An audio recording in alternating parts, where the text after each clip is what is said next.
Good morning, my name is James Spyro and this is Gaming 2024. I'm joined now with Ofir Katz, the head of game design and development department at the Tiltan School of Design and Visual Communication. I hope I got that right. Yeah, Whew. you made it. Whew, I made it. Great. Yeah. Ofir, thank you so much for taking the time. Thank you, James. It's good to see you again. Good to see you. I'd love to start, please, by talking a bit about what you folks do in relation to the indie sector of the gaming industry. And now there's a bit of a difference between the kind of the mainstream and the indie. Talk us through that, please, and what that looks like. Right. So the Israeli industry is very famous for, the big companies that do mostly mobile, casual-related games. It could be, social casino, casual, hyper-casual, hybrid-casual, even a bit of mid-core, but it's all, around the mobile. Most of what we do in the country is around the mobile, casual scene. But there's also an indie scene, which is mostly focused on PC and consoles in Israel. It doesn't make as much money, of course, not even close. But it has, very creative people who come up with their own projects, their own takes on what games should look like in this day and age. And people do wonderful things, all kinds of things. We've got, and we see a wonderful surge in these games in the last few years. Games like Lost in Play by Happy Juice that won multiple awards. One of them was Game of the Year for the iPad. Oh, wow. And we have, We Create Stuff did in Sound Mind, a wonderful project. And we have Capricia Studio who is working on One Hamsa. And I think that after a few good years, we see an actual sign, we're now seeing an actual sign of maturation in some way and evolution in that scene, in the way that, indie studios that came out with a game and got some sort of success, some greater than others, they're now working on they're staying together. They managed to fund their activity through the gains of the first, through the revenue of the first game, and they're working on a second game, a bigger game. So you see that in many studios. In our studio, we launched Grime 3 years ago, and we're working on Grime 2 for 3 years now, and we're hoping to launch it in 6 months. So. Oh, wow.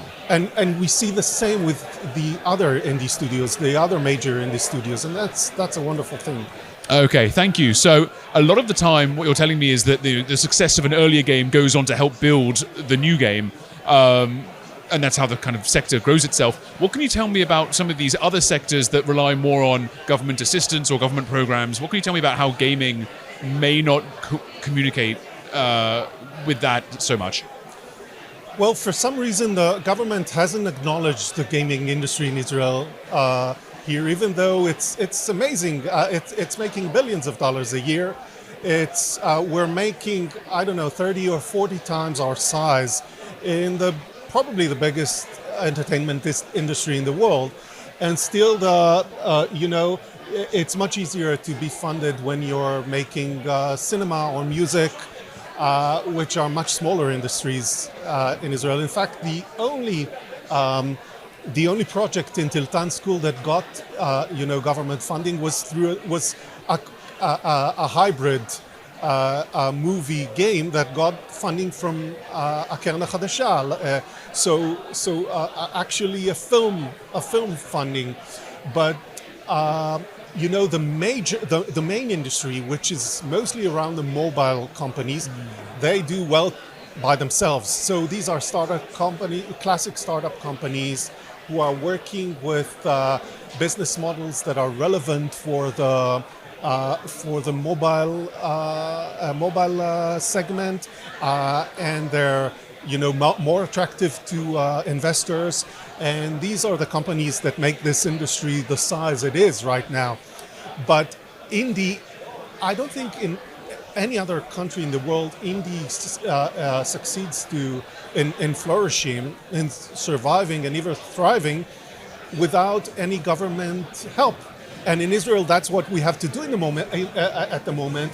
and depend on other sources of funding, like, the funding we get in Cloverbyte is only by Erzi Sakharov. He's the CEO and owner of Tiltan. So the school is actually supporting us because the government doesn't. What can the government do, or what can the sector do to encourage more government assistance? Well, I think GameIS, the Israeli Association of Game Developers, has been working in the last few years in trying to bring the numbers over to decision makers' tables, just to make them see the kind of and the size of industry we have here and its importance, whether it's financial, cultural, and artistically and creatively. So I really hope there will be some assistance, because in the meantime, we have to find other sources of funding to the part of the industry who's not just about the money. It's not just about the commercial stuff, but also about, like in every other creative industry, there's whether it's the cinema, the television, the music, theater, there's the more commercial stuff that brings the money in, and the more artistic stuff. And the more artistic stuff usually needs the help of the government. Yeah. In Israel, we don't have that for games.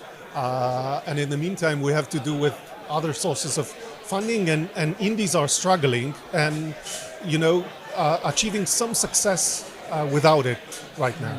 Well, I think today is a testament to how the gaming sector generally is thriving, with or without the government help, and hopefully in the next few years Israel can be a powerhouse export of gaming, as well as other sectors such as cyber or fintech or any of the other creatives you mentioned. Well, amen to that, because we have a lot to offer, sometimes a lot more than the other sectors when it comes to both the commercial side, the financial side, and the artistic and creative side. All right, Ofir, well, I hope to connect with you at Gaming 2025. Yeah. And this conversation will be a relic of the past, because there'll be a whole new change of how things are done. I hope so too. Thank you, James. Until then, thank you very much. Thank you.